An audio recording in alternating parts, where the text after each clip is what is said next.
Dari tadika, kamu dah belajar nombornya.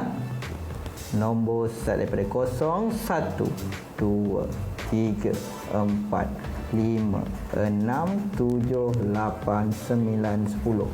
Okey, nombor-nombor ini sebenarnya dia ada asas je. Nombor yang kamu belajar ini dari 0 hingga 10 adalah nombor-nombor asas 10. Ya. Selain daripada asas 10, kita ada lagi beberapa asas. Ini yang baru, yang kamu tak pernah tengok lagi, iaitu asas 2,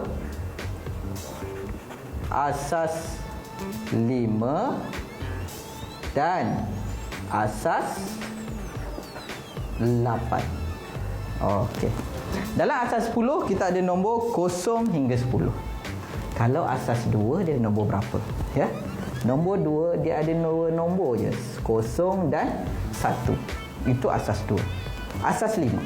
Asas 5 kita ada nombor 0, 1, 2, 3, 4 sampai 4. Asas 8 kita ada nombor 0, 1, 2, 3, 4, 5, 6, 7 sehingga 7. Jadi itu asas-asas yang perlu kamu tahu dulu.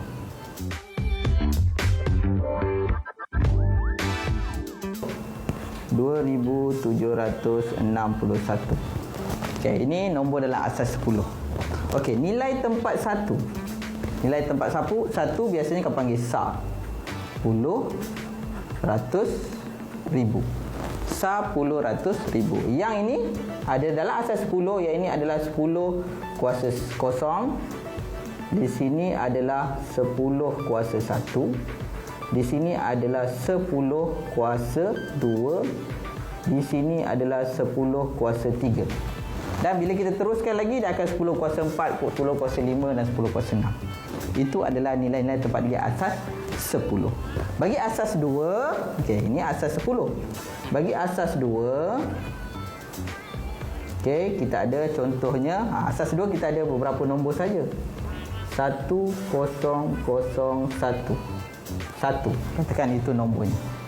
Okey, nilai digit di sini adalah 2 kuasa 0. Di sini kita ada 2 kuasa 1. Di sini tempatnya 2 kuasa 2. Di sini tempatnya 2 kuasa 3.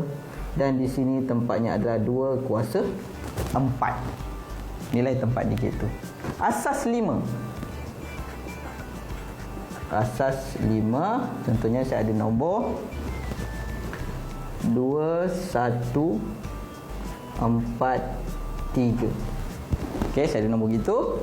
Digit di sini asas 5 adalah 5 kuasa 0. Di sini kita ada 5 kuasa 1. Di sini kita ada 5 kuasa 2 dan di sini kita ada 5 kuasa 3. Itu asasnya untuk tempat digit pada asas 5. Dan yang terakhir kita ada asas 8.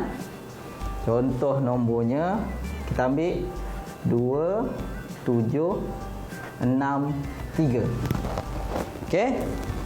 Yang ini sama juga. Ini asas 5, 5. Asas 2, 2. Asas 10, 10. Yang ini asasnya 8 kuasa 0. 8 kuasa 1.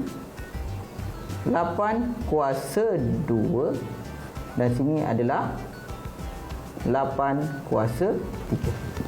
Okey, sekarang kita nak tengok nilai digit. Ya, kita nak tengok nilai digit.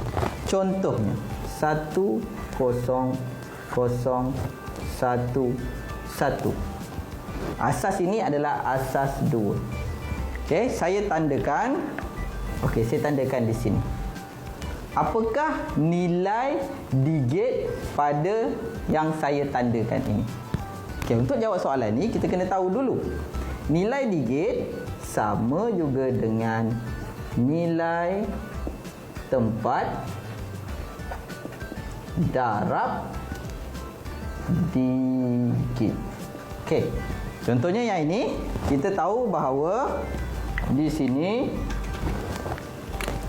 adalah 2, asas 2 kuasa 0. 2 kuasa 1, 2 kuasa 2, 2 kuasa 3 dan di sini adalah 2 kuasa 4. Nilai tempat kali digit. Nilai digit di sini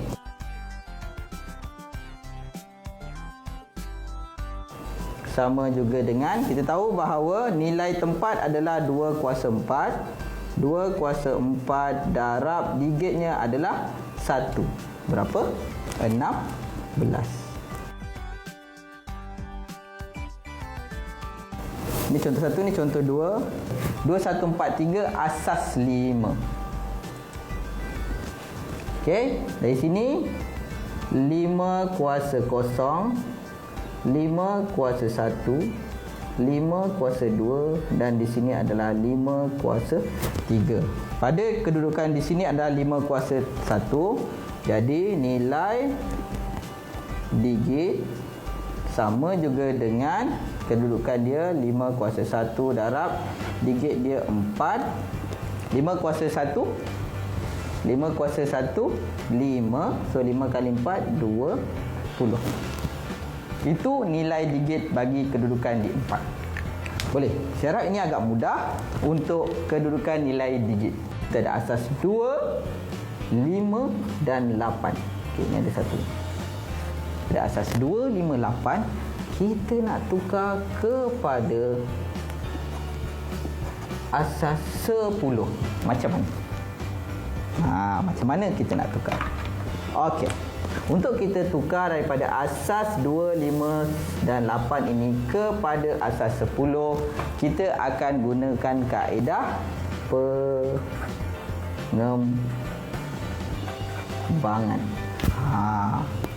Untuk tukar adalah kaedah pengembangan. Maknanya kita kena tengok jumlah hasil pengembangan itu.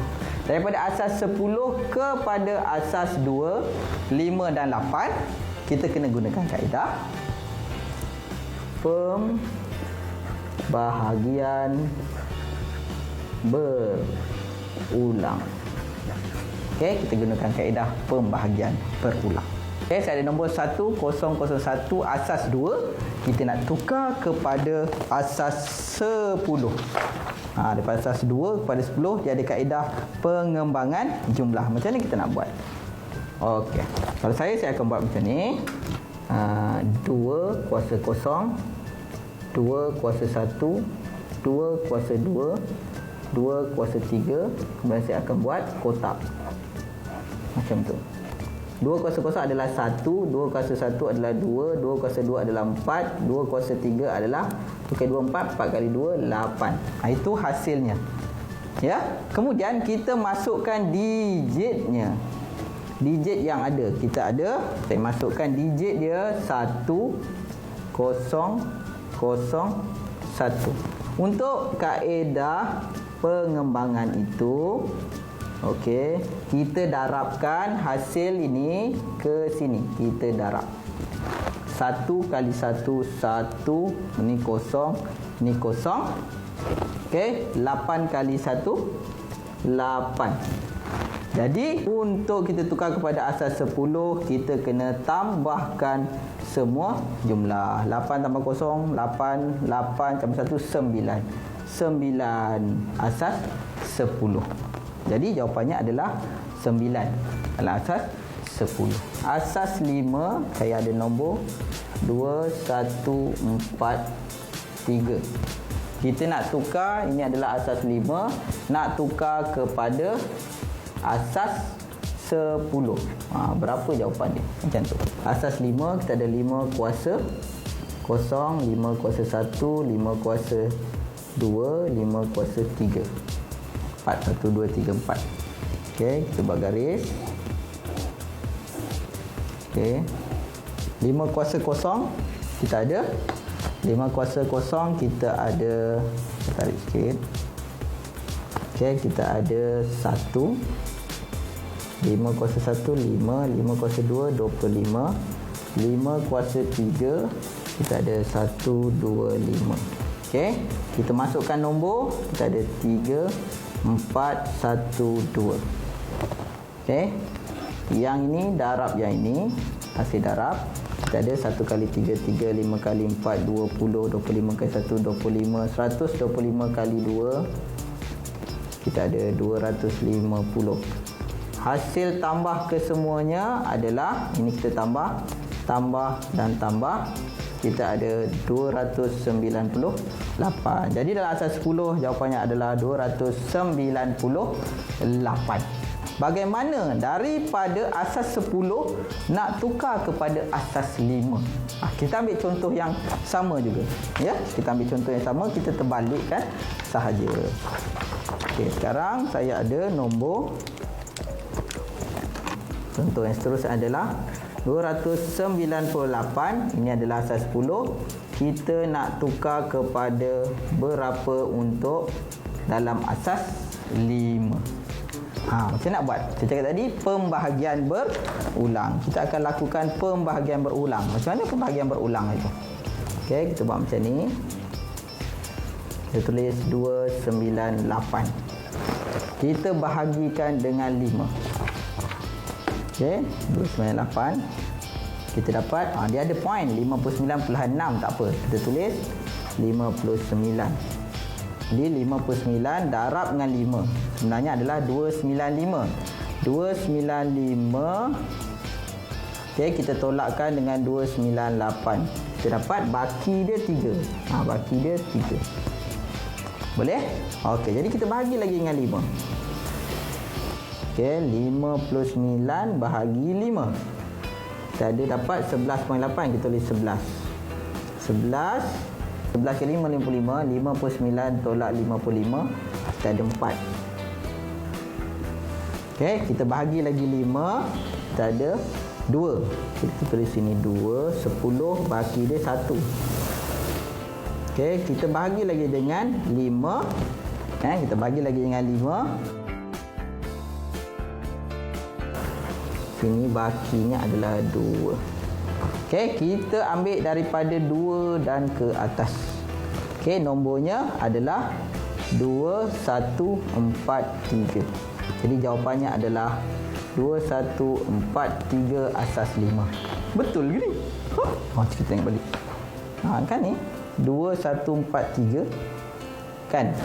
Macam itulah kaedah dan caranya kita panggil dia pembahagian berulang. Boleh? Dalam bearing ini, alat yang penting adalah kompas. Kompas itu menunjukkan sudut, ya, arah kompas utama dan sudut kompas. Terdapat 8 arah kompas utama seperti rajah.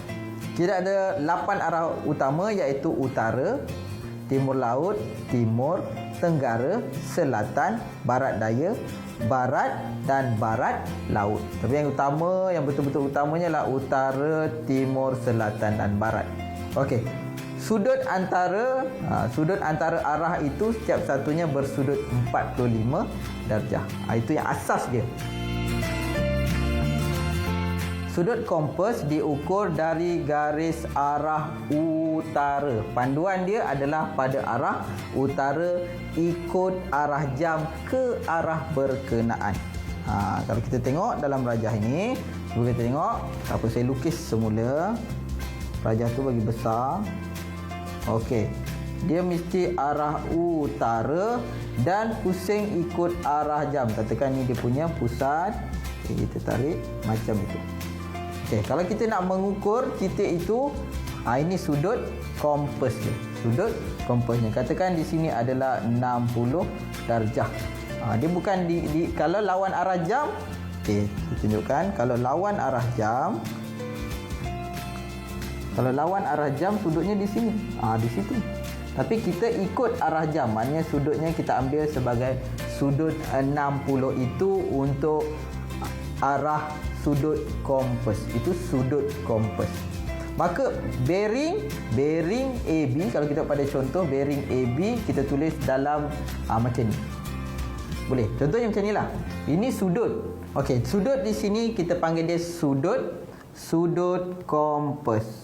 Sudut kompas sama dengan 60 darjah ya. Sudut kompas 60 darjah berada di sini. Kita ambil dari utara mengikut arah jam.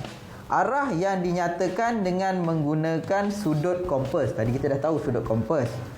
Diukur dalam unit darjah sama macam sudut kompas dan ditulis dalam 3 digit. Dari 000 darjah sehingga 360 darjah. Ya. Dia untuk yang lebih daripada 100 darjah tu tak ada masalah. Cuma yang kurang daripada 100 kita kena tambah kosong sebelum kita tulis sudutnya. Contoh, kita tengok contoh di bawahnya. Okey, kita tahu contoh yang pertama ni. Okey, kita ada sudut di sini adalah 150 darjah. Jadi bearing Q dari P. Okey. Bearing Q dari P. Dari P, maknanya P itu sebagai pusat dia. Maknanya daripada utara pergi ke itu ikut arah jam adalah 150 darjah. Bearingnya adalah 150 darjah. Manakala untuk yang contoh B ni kita tengok bearing P dari Q. Bearing P dari Q. Maknanya sekarang ni Q itu telah jadi pusat. Maknanya kita ukur dari Q utara ikut arah jam ke Q 200 darjah. 200 darjah. Contoh soalan. Mencari bearing titik P dari titik Q. Okey, mencari bearing titik P dari titik Q jika bearing Q dari P ialah 235. Yang diberikan dalam rajah ini adalah sebagai pusatnya adalah P ini. P ini sebagai pusat. Q dari P 200. Okey ya, saya tulis baik semula. Q dari P. Q dari P kita dapat Q dari P. P ni sebagai pusat kita ada 235 darjah bearingnya. Okey, 235. Soalan dia P dari Q.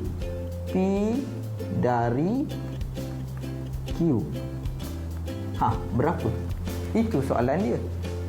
Betul. Jadi kita kena jadikan dari Q ini sebagai pusat. Kalau kita tengok dari P sebagai pusat. Kalau dari Q, maknanya kita kena jadikan Q ini sebagai pusat. Pusat mesti selari ikut utara juga. Macam tu. Ni selari jadi ini utara. Ya. Okey.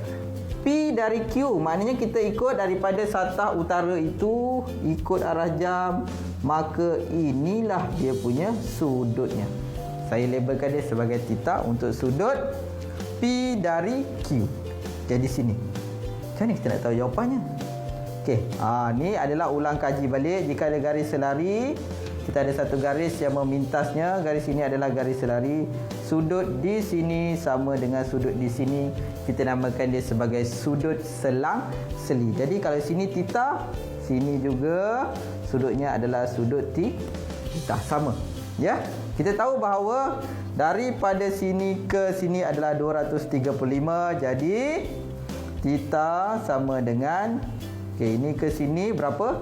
180. Jadi 235 darjah tolak 180 darjah. 55 darjah. Okey, sudut di sini adalah 55 darjah. Jadi kita boleh tulis bearing P dari Q, maknanya Q sebagai pusat sama dengan bila bearing mesti ada 3 digit. Yang ini 55 darjah. Kita kena tambah kosong depannya. 055 darjah. Itu adalah bearing P dari Q. Kita pergi contoh soalan yang kedua. Ya. Yang ini kita ada rajah bentuknya segitiga ni. Rajah di bawah menunjukkan 3 titik P, Q, R.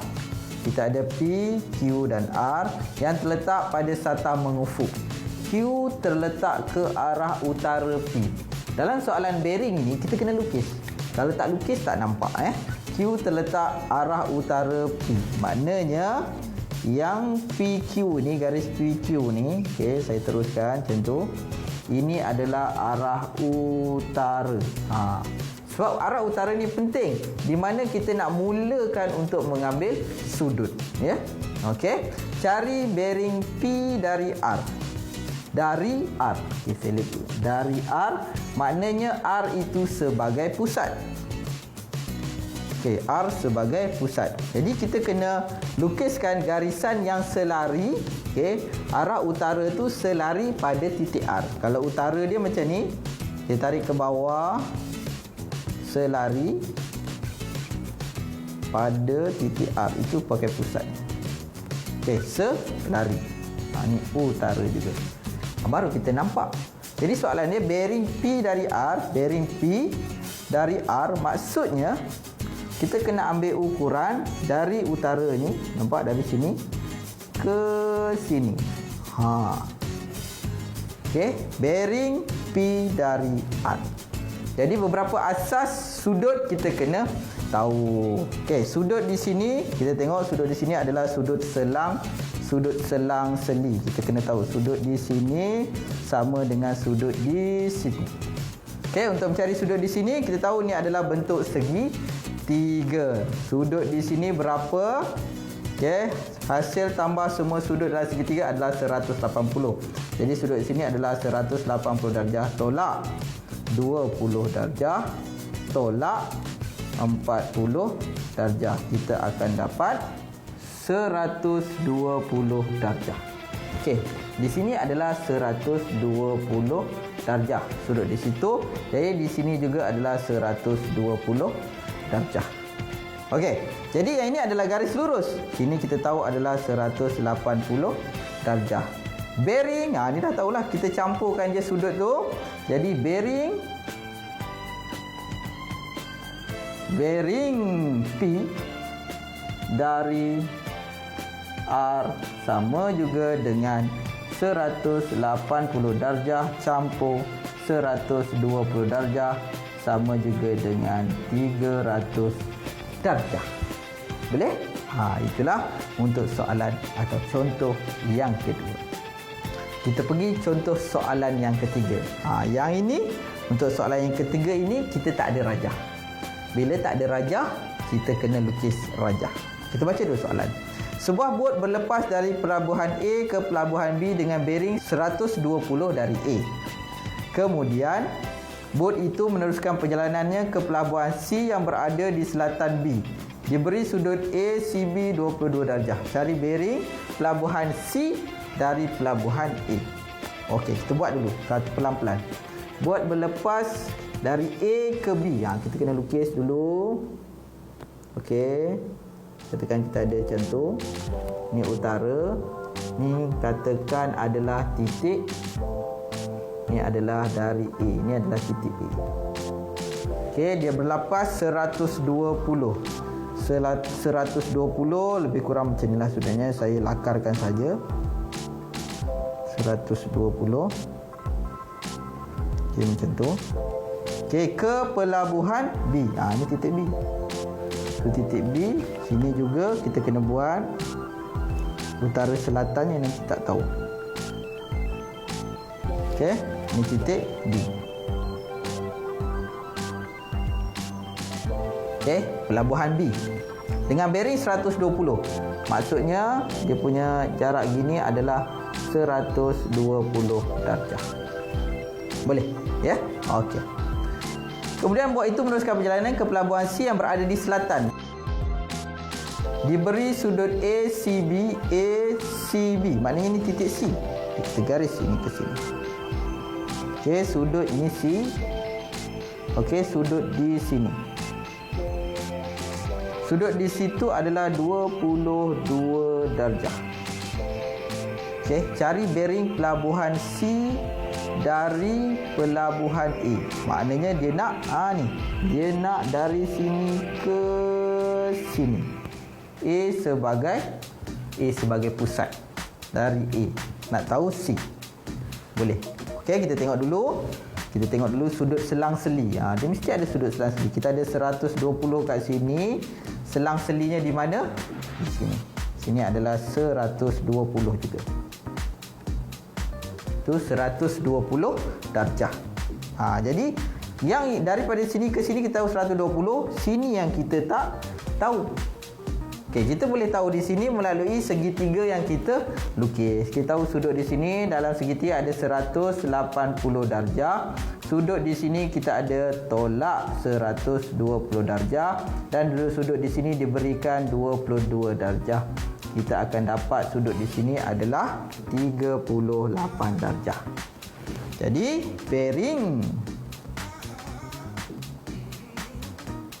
bearing pelabuhan, pelabuhan C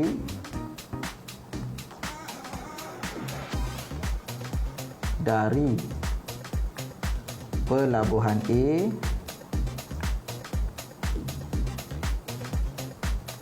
A sama dengan 120 darjah campur 38 darjah. Kita akan dapat 158 darjah. Itu untuk bearing pelabuhan C dari pelabuhan A. Cukup 3 contoh yang saya berikan. Rasanya soalan ini adalah soalan kertas 1, soalan objektif. Walaupun soalan objektif, pastikan kita boleh buat dengan langkah-langkah yang diberikan. Pastikan pertama, ambil utara itu sebagai pusat permulaan mengikut arah jam untuk mencari kedudukan. Tentukan juga dari arah mana kita ambil ukuran. Boleh? Harapnya boleh. Hai, kita pergi ke tajuk yang seterusnya adalah kecerunan dan luas di bawah graf. Juga topik tingkatan 5. Okey, bila melibatkan kecerunan dan luas di bawah graf, jadi kita kena tahu bentuk-bentuk graf yang terlibat dalam tajuk ini. Okey, kita tengok graf yang pertama adalah graf jarak masa, graf jarak masa. Kita tengok sini, graf jarak masa. Di mana? Okey, ini jarak, ini masa. Okey, saya ringkaskan, akan kita buat short form jama, jarak masa. Okey, ini adalah contoh graf jarak melawan masa di situ. Okey, grafnya bentuk gini. Ini adalah cerun. Kecerunan ini hasilnya adalah laju. Kecerunan adalah perubahan jarak per perubahan masa. Kita tengok perubahan jarak per perubahan masa. Maknanya ini adalah perubahan jarak dan juga ini adalah perubahan masa. Perubahan jarak per perubahan masa akan terhasilnya kita dapat tahu berapa laju sesuatu objek itu. Boleh. Dalam graf jarak dan juga jarak masa ini atau dalam graf jama, kita tengok jika kita ada satu garis lurus yang selari dengan paksi X atau selari dengan masa, objek tersebut adalah objek yang pegun. Maknanya dia tak bergerak. Laju purata. Kita kena tahu laju purata. Laju purata ialah jumlah jarak yang dilalui per jumlah masa. Kita kena kira berapa jumlah jarak yang dilalui per masa. Kalau ini kita tengok hak mana jaraknya. Katakan sampai sini, maknanya jumlah jarak dari sini per dengan masa. Katakan kita ada satu garis kat sini sampai situ, dia berhenti di situ. Jadi per dengan masa ni. Jumlah jarak yang ini per dengan masa yang ini. Kita akan dapat laju purata. Okey, graf ini adalah graf laju masa atau singkatannya lama. Okey, yang pertama, perubahan laju per perubahan masa, kita akan dapatkan pecutan di mana ia adalah kecerunan. Maksudnya macam ni. Kalau kita tengok graf ni, kita ada sini ada satu kecerunan. Okey, ini ada satu kecerunan, ini ada kecerunan yang kedua. Kita ada dua kecerunan. Kecerunan ini kita namakan dia sebagai pecutan. Yang ini pecutan. Seterusnya kat ujung ni, kalau kita tengok turun bawah, maknanya laju berkurang. Bila laju berkurang, kita panggilnya, biasanya kita namakan dia nyah pecutan. Kita tengok kat atas ni ada mendata je macam tu. Mendata tu maksudnya laju seragam. Jadi yang selari dengan masa ni, bila selari dengan masa, kita namakan dia laju seragam. Kita berbalik kepada graf laju masa lagi. Kita ada luas di bawah graf.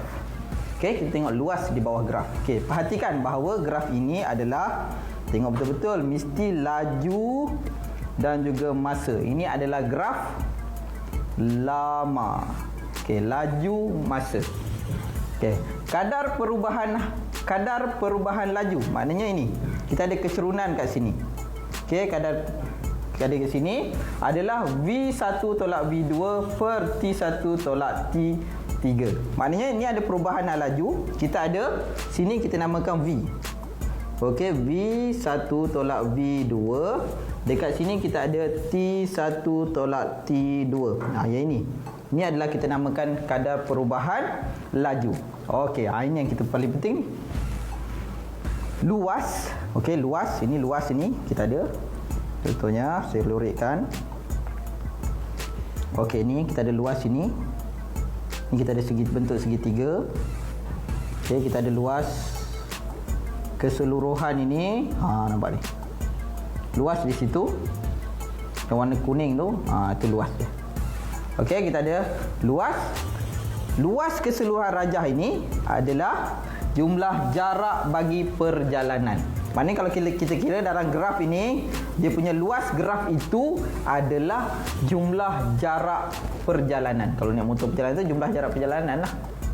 Boleh? Okey, kuantiti yang diwakili oleh luas di bawah graf, maknanya luas untuk graf itu adalah jumlah jarak perjalanan.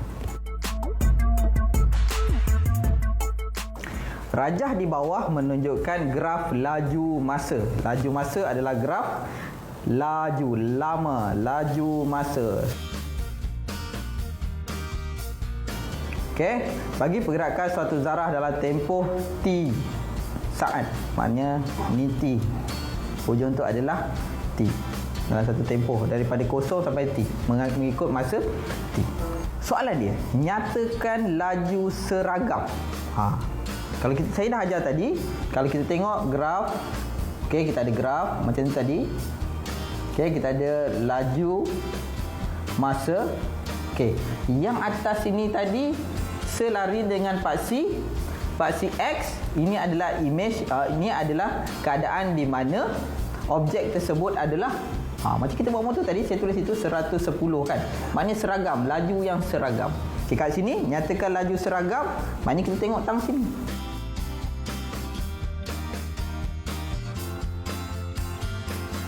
Okey, untuk A jawapannya, terus kita ambil adalah 20 meter saat. Okey, itu adalah kedudukan di mana laju seragam. Tengok B. Soalan yang B. Hitungkan kadar perubahan laju dalam meter saat meter per saat kuasa 2 zarah itu dalam 4 saat pertama. Okey, kalau kita tengok perubahan laju adalah percutan dalam 4 saat pertama. Kalau kita tengok ini 4 saat pertama. Okey. Maknanya dia start kat sini. Situ. Okey.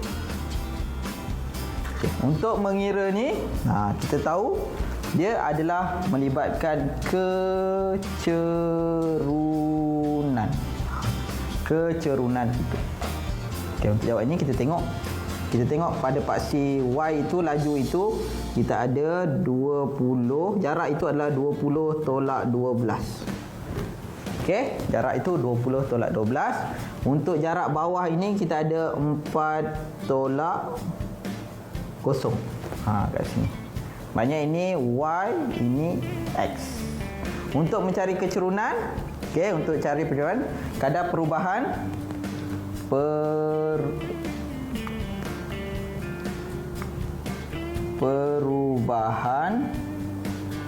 laju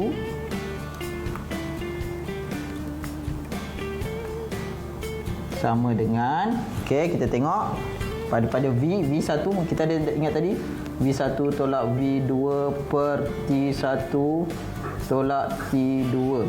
Okey, kita dapat tadi 20 tolak 12 per 4 tolak 0 tadilah.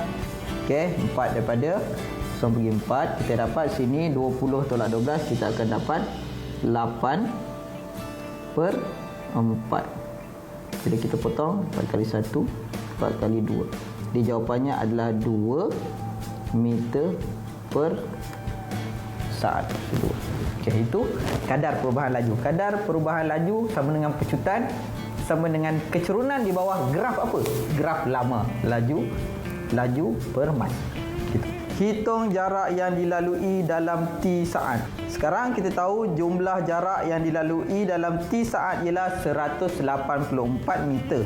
Hitung nilai T. Kita tahu bahawa luas di bawah graf ini, luas di bawah graf adalah jarak perjalanan. Kita tahu bahawa dia dah bagi tahu luas di bawah graf adalah 184 meter. Jadi hitungkan nilai T. Dia nak tanya nilai T. Okey, kalau saya kira satu persatu. Ini luas yang pertama, ini luas yang kedua. Okey, kita cari luas yang pertama satu. Kita nak jawab soalan C. Okey, luas 1. Luas 1 bentuknya apa? Okey, kita tengok bentuknya dulu. Okey, saya colorkan situ, saya warnakan bentuknya. Nampak tak? Ini sebenarnya ulang kaji semula topik tingkatan 1. Luas poligon. Kita tengok ini ada luas trapezium. Okey. Luas trapezium sama dengan 1/2 darab. Okey, ini adalah jarak yang selari. Kita tahu bahawa yang ini kita ada 12 daripada 0 ke 12. 12 campur darab dia adalah 20. Darab dia punya tinggi, kita ambil 0 ke 4 adalah 4. Kita dapat luasnya adalah 64 meter. Okey, boleh. Luasnya 64 meter. Okey, itu luas 1. Luas 2. Okey, luas 2 bentuk apa? Kita tengok luas 2, kita tengok. Saya warnakan dengan warna biru itu. Okey. Luas 2 berbentuk segi 4. Ya, segi 4 tepat. Luas 2 kita kirakan. Kita kira luas 2 adalah panjang darab lebar. So kita tahu panjang dia T tolak 4. T tolak 4. Tinggi dia, lebar dia yang itu kita ada 20. Terus situ kita dapat sama dengan ini kita tak boleh selesaikan sebab kita nak cari T tu. Kita tak boleh selesaikan. So kita akan dapat 20 T tolak 4 kali 2 80. Okey, itu persamaan 2. Maknanya luas 1 campur luas 2 adalah 184. Jadi kita tahu bahawa 64 campur 20 T tolak 80 sama dengan 184. Kita tahu macam tu. Jadi kita teruskan. Okey, kita dah dapat 60 campur 20 ni kita selesaikan dulu. Kita dapat 20 T sama dengan 184 tolak 64 tambah 80. Okey, 20 T sama dengan kita dapat 200 kat sini. So T sama dengan 200 per 20 potong 2 kali 1 2 kali 10 dan kita tahu bahawa jawapannya T sama dengan 10 apa? 10 apa? Kita tengok sini adalah masa dalam saat. Jadi T adalah 10 saat. Jadi beberapa perkara penting yang perlu kamu tahu. Yang pertama sekali, kena tahu kalau graf itu seragam atau pegun macam mana. Ya, kena tahu macam mana nak cari kecerunan. Kena tahu macam mana nak mencari luas. Terutama sekali luas trapezium, luas segitiga dan luas segi 4. Ya, dia tak diajar tingkatan 5, tapi kamu kena tahu, kena ingat balik. Ulang kaji balik pelajaran kamu masa tingkatan 1. Harapnya kamu boleh kuasai tajuk ini dan boleh jawab soalan ini. Ubahan ini ada 3 jenis. 3 bentuk. Ya, kita ada 3 bentuk. Yang pertama sekali, kalau kita tengok, kita ada ubahan. Dia ada 3. 1, 2, 3 yang kita akan belajar. Yang pertama adalah ubahan langsung. Yang kedua, kita ada ubahan songsang. Dan yang ketiga, kita ada jenisnya ubahan tercantum.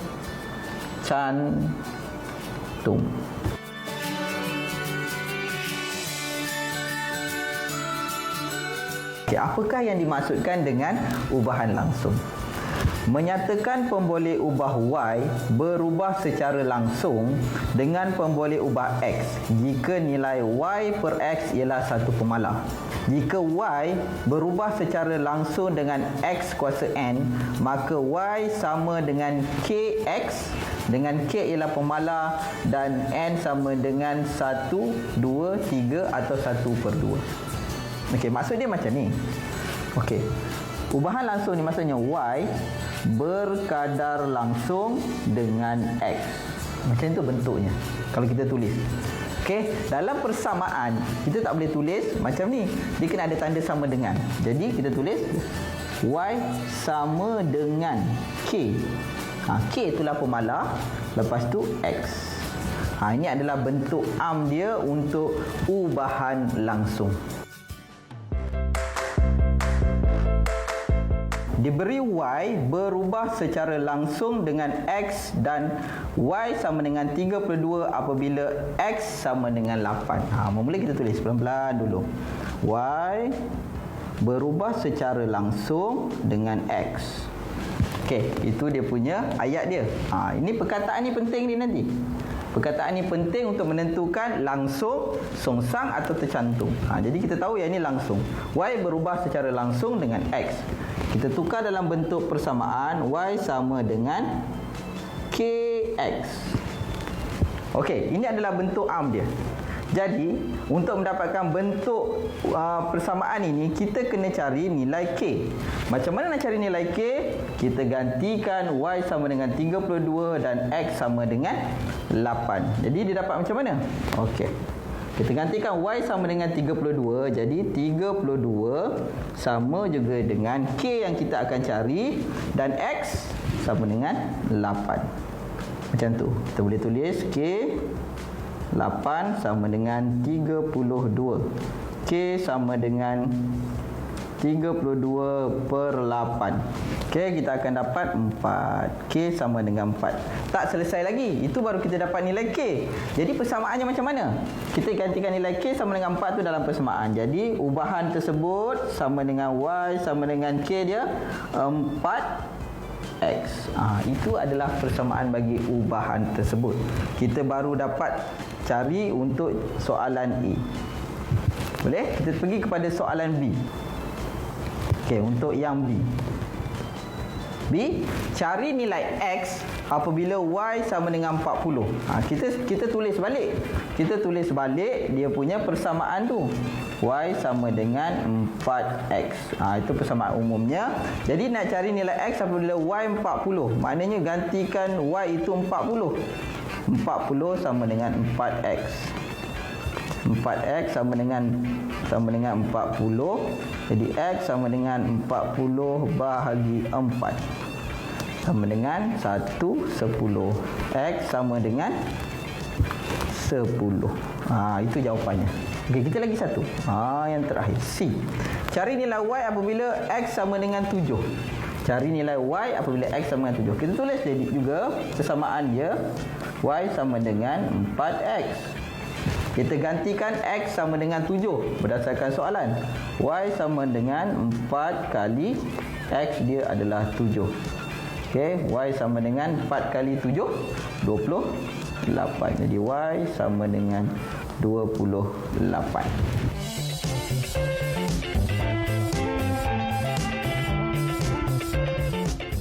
Okay, apa dia ubahan songsang? Menyatakan pemboleh ubah Y berubah secara songsang dengan pemboleh ubah X jika hasil darab X, Y satu pemalar. Hubungan antara Y dan X ditulis sebagai Y berkadar songsang dengan 1 per X. Dengan Y berubah secara songsang. Y berubah secara songsang dengan X dalam bentuk persamaan Y sama dengan KX. Dengan K ialah pemalar. Dia macam ni maksudnya. Saya ringkaskan macam ni. Y berkadaran songsang dengan X. Macam itu. Yang satu ini akan jadi K. Dia akan jadi Y sama dengan K per X. Itu maksudnya. Ini dia contoh soalan ubahan songsang. Okey, diberi Y berubah secara songsang. Diberi Y berubah secara songsang dengan X dan Y. Dan Y sama dengan 6 apabila X sama dengan 5. Okey, ini maksudnya Y berubah secara songsang dengan X. Macam ni bentuknya. Bila songsang je, inilah bentuknya. Dengan Y sama dengan 6 apabila X sama dengan 5. Tulis ubah yang pertama, soalan dia tulis ubahan tersebut dalam bentuk persamaan. Okey, maksudnya ini adalah yang asal dia. Y berubah secara songsang dengan X. Jadi Y sama dengan K per X. Okey, untuk mencari nilai K di sini, kita kena gantikan nilai Y dan X. Okey, diberi kepada kita nilai Y adalah 6 dan nilai X adalah 5. Jadi 6 sama dengan K per 5. Okey, K per 5 sama dengan 6. Jadi K sama dengan 6 kali 5 sama dengan 30. Okay, kita dah dapat nilai K. Kita dapat nilai K, kita tulis ubahannya dalam bentuk Y sama dengan K 30 per X. Per X. Sebab dia adalah ubahan songsang. Kita pergi kepada soalan B. Cari nilai X apabila Y sama dengan 10. Okey, saya buat sini, maknanya ini adalah untuk soalan B. Cari nilai X, kita tulis persamaan yang kita dah dapat tadi. Untuk mencari nilai X, kita tulis balik persamaan tu. Y sama dengan 30 per X. Okey, diberi apabila Y sama dengan 10. Nak cari nilai X, Y sama dengan 10. 10 sama dengan 30 per X. X sama dengan 30 per 10. Dapat 10 kali itu, 10 kali 3. X sama dengan 3. Okey, itu untuk yang B. Kita dah dapat nilai X. Soalan yang C. Soalan C, dia nak apa? Cari nilai Y apabila X sama dengan 15. Okey, Y sama dengan 30 per X sama dengan 30. Diberi pada kita nilai X adalah 15. 15 ganti di situ. 15 kali 1, 15 kali 2. Jadi Y sama dengan 2. Okey, selesai. Itu ubahan untuk ubahan songsang. Apa dia ubahan tercantum? Menyatakan perkaitan antara 3 pemboleh ubah. Kita ada 3 pemboleh ubah. Atau lebih sehingga 1 pemboleh ubah akan berubah secara langsung dan secara songsang dengan pemboleh ubah yang lain. Terdapat 3 jenis ubahan tercantum. Okey, kita tengok yang pertama. Jika Y berubah secara langsung dengan XZ, dengan Y berubah secara langsung dengan X dan Z. Dia macam ni.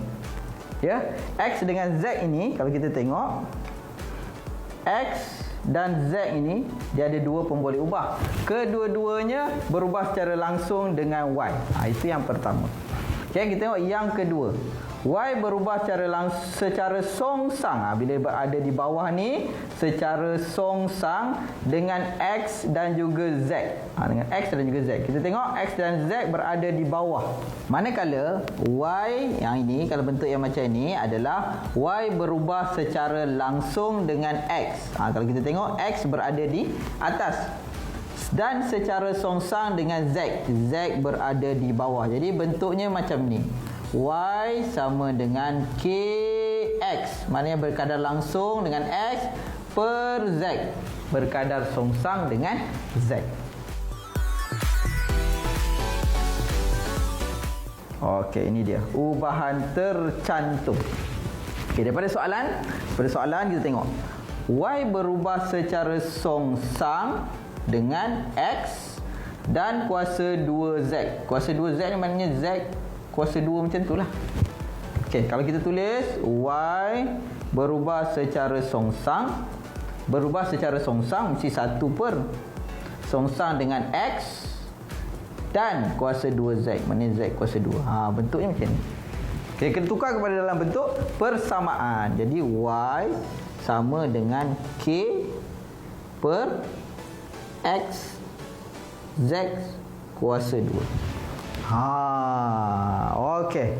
Lepas tu kita nak kena buat apa dia? Kita kena cari nilai K untuk jadikan dia persamaan. Jadi kita cari, okey. Diberi Y sama dengan 2, gantikan Y sama dengan 2, X sama dengan 3 dan Z sama dengan 4. Kita tulis dulu persamaannya. Y sama dengan K per X Z kuasa 2. Kita gantikan Y sama dengan 2 sama dengan K. Kita yang nak cari per X. X okey 3. Dan juga Z 4 kuasa 2. Macam tu. 2 sama dengan 4 kuasa 2, 16 kali 3. 48. Jadi K per 48. K per 48 sama juga dengan 2. K sama dengan 2 kali 48. Kita akan dapat 96 nilai K. Ini tak selesai lagi. Kita kena dapatkan dia punya persamaan dia. Jadi Y sama dengan, gantikan K dengan 96 ni. 96 per X Z kuasa 2. Y sama dengan, okey, 96. Okey, per. Kita gantikan X sama dengan 3. Jadi per 3 kali Z sama dengan 4. 4 kuasa 2. 96 per 96 per 48 tadi. Jadi Y sama dengan 2. Okey, itu soalan yang pertama A. Soalan yang kedua B, cari nilai X apabila Y sama dengan 1 dan Z sama dengan 6. Okey, Y kita tulis balik. Y sama dengan 96 per X Z kuasa 2, di mana Y ialah 1 sama dengan 96 per X yang kita nak cari, Z 6 kuasa 2. Jadi 6 kuasa 2 ni kita boleh naik atas. Jadi 6 kuasa 2, 36X sama dengan 96. Okey, X sama dengan 96 per 36. Okey, kita akan dapat 8X sama dengan 8 per 3. Jadi itu untuk nilai X. Yang penting di sini adalah baca soalan dengan melihat sama ada langsung, tengok perkataan tu langsung, songsang ataupun tercantum.